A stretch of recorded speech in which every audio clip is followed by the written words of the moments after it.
దళిత బంధు సాధన సమితి ఆధ్వర్యంలో రెండో విడత దళిత బంధురాని బాధితులతో జమ్మికుంట పట్టణంలోని ఎంపీఆర్ గార్డెన్లో సమావేశం నిర్వహించారు.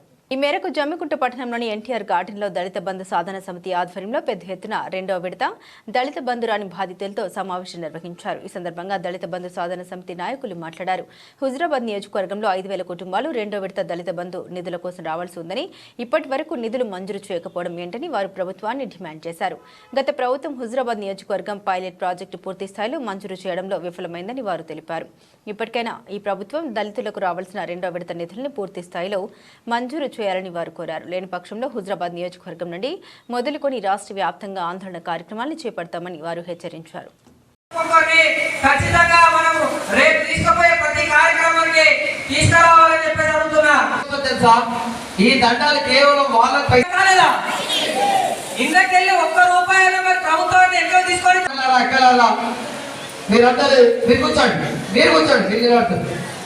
మీరే మా కళానాయకులు. 5 మండలాల్లో రెండో విడత రాని లబ్ధిదారులందరినీ ఏకం చేసి భవిష్యత్తులో చేయబోయే కార్యక్రమాలకు పిలుపునివ్వడం జరిగింది. ఒక్కటే చెప్తా ఉన్నాం, ఈ ప్రభుత్వానికి గత ప్రభుత్వం 2021లో ప్రవేశపెట్టిన ఈ దళిత బంధు కార్యక్రమం మొదటి విడత 100% పూర్తి చేసుకున్నది. రెండో విడతలో భాగంగా కొంతమందికి ఇచ్చింది. రాష్ట్ర ప్రభుత్వం ఈ రాష్ట్రంలో సాధారణ ఎలక్షన్ తర్వాత ఈ ప్రభుత్వం కాంగ్రెస్ ప్రభుత్వం అధికారంలోకి వచ్చింది. నేను సూటిగా అడిగేది ఒకటే, ఈ ప్రభుత్వం అసలు రెండో విడత దళిత బంధు ఎందుకు ఇస్తలేదో నాకు అర్థం కావడం లేదు. మీ బడ్జెట్ నుంచి ఒక్క రూపాయి కూడా మేము అడుగుతలేం. గత ప్రభుత్వం మా ఖాతాలో జమ చేసిన ఈ 5 లక్షల రూపాయలు మాత్రమే మేము అడుగుతా ఉన్నాం. మరి మీరు ఇవ్వకపోవడంలో మీ అంతరార్థం ఏంటిది? దళితులు ఆర్థికంగా ఎదగద్దనా? మీరు దళిత పక్షపాతి కాదా? దళిత వ్యతిరేక విధానాలు పాటిస్తే ఖబర్దార్. మేము చెప్తా ఉన్నాం, రానున్న రోజులలో స్థానికంగా సర్పంచ్ ఎలక్షన్స్ రాబోతూ ఉన్నాయి. ఈ సర్పంచ్ ఎలక్షన్లో ప్రతి దళితుడు ఈ ఎలక్షన్లకు మా సత్తా దాడతాం. మీ కాంగ్రెస్ నాయకులకు మేము బుద్ధి చెప్తాం ఓటు ద్వారా. ఒక్కటే, ఇప్పుడు కూడా మీరు ఈ నోటిఫికేషన్ రాకముందుకే దళిత బంధు రెండో విడత మీద ప్రకటన చేయండి. లేదా అసలు మీరు దళిత బంధుని ఏం చేయాలనుకుంటా ఉన్నారు?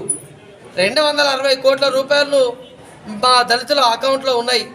ఆర్బీఐ నియమ నిబంధనల ప్రకారం మాకు పుస్తకం ఉంటే ఉండొచ్చు, కానీ అది పూర్తిగా 100% సబ్సిడీ కదా. మీరు ఆ డబ్బులను మీరు తీసుకుందాం అనుకుంటా ఉన్నారు. ఖబర్దార్. గత ప్రభుత్వం ప్రవేశపెట్టిన దళిత బంధు పథకాన్ని మొదటి విడతగా 5 లక్షల రూపాయలు మంజూరైనాయి.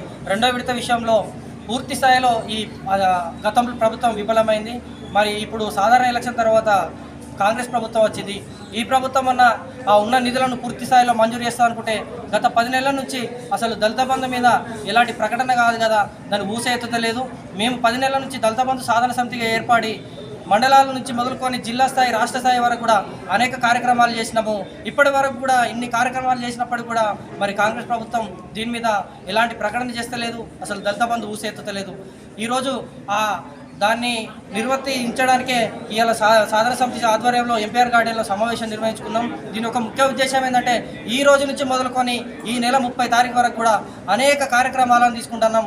ఈ కార్యక్రమాల్లో భాగంగానే హుజురాబాద్ నియోజకవర్గంలో ఉన్నటువంటి 68,000 మంది దళితులను ఏకం చేసి రాష్ట్రంలో ఉన్నటువంటి సీఎం ఆఫీసు ముట్టడి కార్యక్రమానికి తీసుకుంటున్నాం.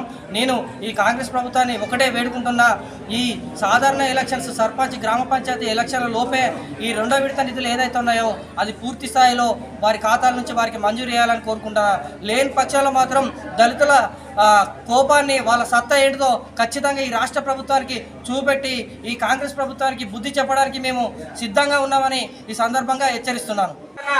ఒకవేళ మన అకౌంట్లోకి వెళ్ళి డబ్బులు తీసుకోవాలంటే మొన్న ఏం జరిగింది, భూపాలపల్లి, ములుగు నియోజకవర్గానికి సంబంధించి, జిల్లాలకు సంబంధించి